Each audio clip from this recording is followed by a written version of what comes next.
There are viewers all over the world. As you already know my name, Ogbuefi Ezeana, ugochitubelu Oraifite. Maọbụ ịkpọ m Akajiugo. Abụ m onye isi nchụaja na ugochitubelu na temple. Anyị na-agba afa miri emi, rụkwazi ọrụ mmụọ dị iche iche. Abụkwazi m onye isi nchụaja na ọdịnala Restoration Evangelical Mission, bụrụ onye mgbasa ozi ọdịnala Igbo. So you can call me a priest or an evangelist. I will answer. My mission is to help people live better life. I today can be address here my subscribers na YouTube. Ogbuefi Ezeana, ugochitubelu Oraifite. I can come alone. Can go to Malo na enwego na enwelo backup YouTube channel. This is our second YouTube channel. When I'm going to Malo na your normal YouTube channel kind na anu na. Ho our YouTube channel I bidoro since 2020. Where we now. Then and na will over 1,000 lectures. In fact, only ihe obuna e chọrọ na ọdịnala Igbo, kuzi obuna e chọrọ ọdịnala Igbo adọrọ na channel a. Ka bụ nwere ike obuna all the recent ones ka ị na watch. Even if you go back, whatever obuna type ị ga-afịa. So I may say because of necessity, I will create the second YouTube channel. This second YouTube channel bụ Eziokwu TV. Now this second YouTube channel will to expand our audience. This is via Eziokwu TV. Now, upon this old YouTube channel K&a-half now. Our mother YouTube channel. You notice now of recent. Now drop the promo. That is the highlights of any teaching over na this is malo. No Ogbuefi Ezeana ugochitubelu na-ekuzi nkuzi gbasara ọdịnala kwa ụbọchị ọbụla every day. However, ọ bụrụ na ị chọọ ide nweta update of nkuzi anyị na-akuzi n'ụbọchị ọbụla, ị need ịchọ that our second YouTube channel akpọrọ Eziokwu TV. Subscribe to it. Then click the bell so that mgbe ọbụla e nwere upload ịdị notified. Now, ihe anyị na-eme bụ from time to time and may send the highlights of today's lecture. Like today's lecture now, highlights here are this channel in again now. But now the full teaching, God na Eziokwu TV.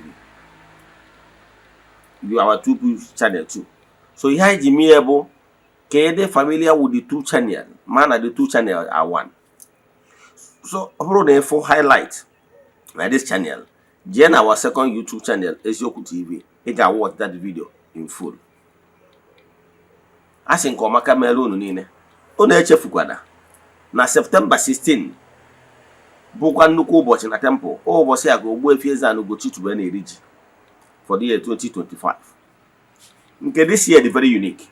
Maka na nke this year bụ merged with etu anyị si emebi bụ iri ji and the festival for the children of the temple.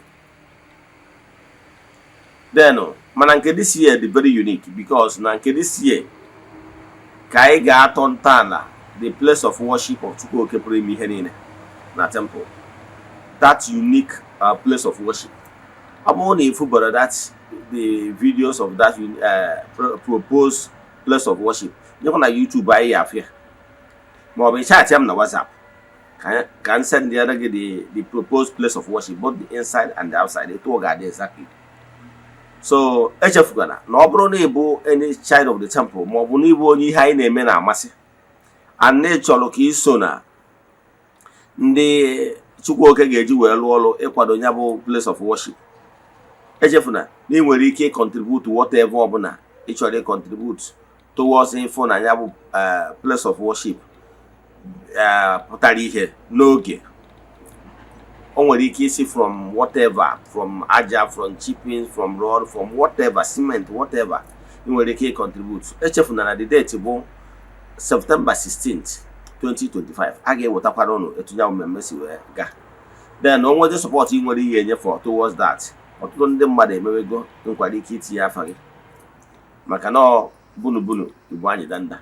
And nke ọzọ bụ na ọ na-adị mkpa mgbe ọ bụ na mmadụ fụrụ opportunity ọ ga-eji wee contribute towards the place of worship. Onye ahụ enwe ike mee ka ngwa wanted they don't know. ọbụna onye ọbụla ka a na-adị permitted, ka a na-permit ịnọ wee witness ya consecration of place of worship dịka this temple a na-ekwu okwu. This temple actually nọ na ifubere ụdị mbụ in Igbo spirituality. I remember in the Bible a lyrical story when King David wanted to build, he was a very rich king, wanted to build place of worship. But Chukwuoke said, no, David, you can't build place of worship for me because your hands is soiled. He was never permitted, despite the fact that he has all the money. So, but then Messiah, Obrun Solomon, Messiah, build place of worship.